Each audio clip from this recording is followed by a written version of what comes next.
සුබ දවසක් ඔබලා සියලු දෙනාටම SL sewing machine YouTube නාලිකාවෙන් ඔබ සම සාදරයෙන් පිළිගන්නවා.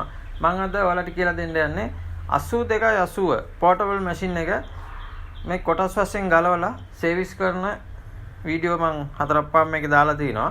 ඒක මම මේ අන්තිමට මේකේ ටයිමින් තියලා මහලා බලන වීඩියෝ එකක් තමයි මම දාලා තින්නේ. අපි මුලින්ම මේකේ බොබින් එක හරියට ඔතා ගන්න ඕනේ. මේ බොබින් එක ප්ලාස්ටික් බොබින් එකක් තමයි මේකට එන්නේ. සමහර අය මේකට දානවා normal singer machine එකේ බොබින් එක හරියට සෙට් වෙන්නේ නැහැ.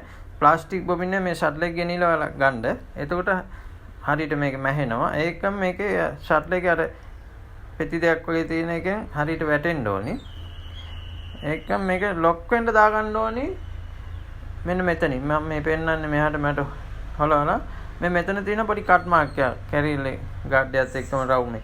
ඒකට ලොක් වෙන්න ඕනේ. ගොඩක් කට්ටිය කෝල් කරලා කියන මේ මහගෙන යන අතරේ ෂට් එක ගැලලා විසි වෙනවා කියලා. ඒ හේතුව අර ලොක් වෙන්නේ නැතුව දාගත්තම ෂට් එක ගැලලා විසි වෙනවා. ඒකම බොබින් එක දාන්න ඕනේ අපි මේකට එන බොබින් එක. සමහර අය දාන්නේ normal machine එකක. එහෙම වුණාම ගැලවිලා විසි වෙනවා. ෂට් එක ලොක් වෙන්නේ නැහැ හරියට. ඒක මේක ටෙන්ෂන් එකට නූල වැටෙන්න මෙන්න මේ විදිහට දා ගන්න ඕනේ. මේ රවුමක් වගේ මේ මාක් කරලා තියෙන ඊතල වලින් අරන් දාන්න ඕනේ. මේ ටෙන්ෂන් එකේ නූල දාලා ටෙන්ෂන් එක හදා ගන්න විදිය මම මේ කවර් එක ගලවලා ඕපන් එකේම පෙන්නලා තිනවා. ඔයාලට එහෙම වුණොත් ඒක බලාගෙන ඕනනම් සර්විස් කරගන්න පුළුවන් මැෂින් එක කොටස් වශයෙන් ගලවලා. ඒක මේකේ අපි දැන් ඉදිකටුව දාන්න ඕනි. කාණුව වගේ හැඩයක් තියෙනවා. ඒ හැඩේ අපි වාඩි වෙන පැත්තට කට් මාක් එකක් වගේ තියෙන එක පැත්තක්. ඒක තමයි කැරියර් එකත් එක්ක නූල ගැට ගහලා එන්නේ.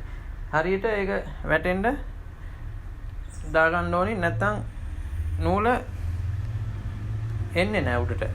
ඉදිකටුව නූල් කැඩෙනවා. ස්ලිප් වෙනවා. හරියට ඉදිකටුව දැම්මේ නැත්නම්. මම මේ හරියටම නූල දාලා බලන්න ඔයාලට මේක දැන් ෂටල් එක යට මට ඉදිකටුව එක්ක කරකවල ගන්නකොට මෙන්න මේ විදිහට එන්න ඕනේ. මේ ටයිමින් තියලා පළවෙනි වතාවට මම මේ එකපාරම මේ මහලා බලන්න හදන්නේ ටයිමින් එක මේක හරියටම හරි. මේ විදිහට ඔයාලා ටයිමින් හදා ගන්න. මේකේ ටයිමින් හදන වීඩියෝ එක නිල් බාර් ටයිමින් ඇඩ්ජස්ට් කරන විදිය මේ ඔක්කොම වීඩියෝ කොටස් වශයෙන් මම දාලා තිනවා 8280 portable machine එකේ.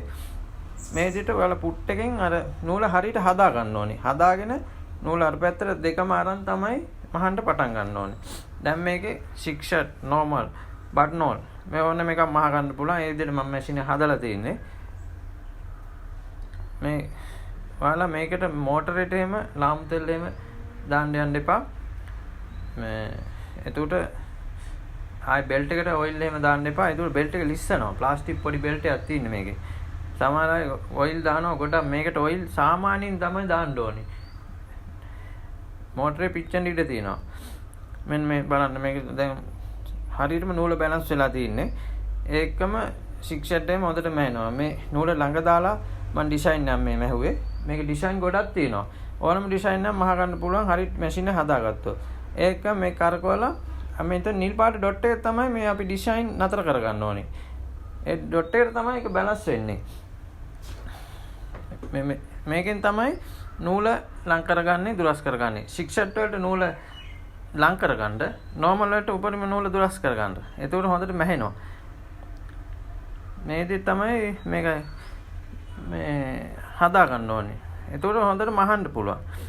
ඔයාලට වීඩියෝ වලින් එකින් එකට තේරුම් ගන්න පුළුවන් මේකේ කොහොමද හදන්නේ කියලා කොටස් වශයෙන් සර්විස් කරලා.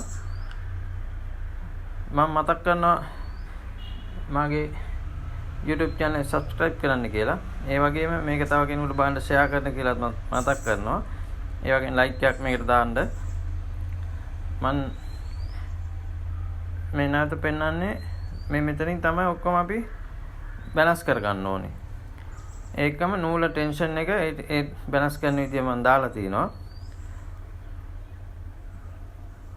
එතකොට මේකේ මේ බටන් හෝල් වලට තමයි ඇඩ්ජස්ට් කරන්නේ. මම මේ දැන් normal වලට දැම්මේ. මම මේ වීඩියෝ එකෙන් සමු ගන්නවා. ඔබලාට සුබ දවසක්.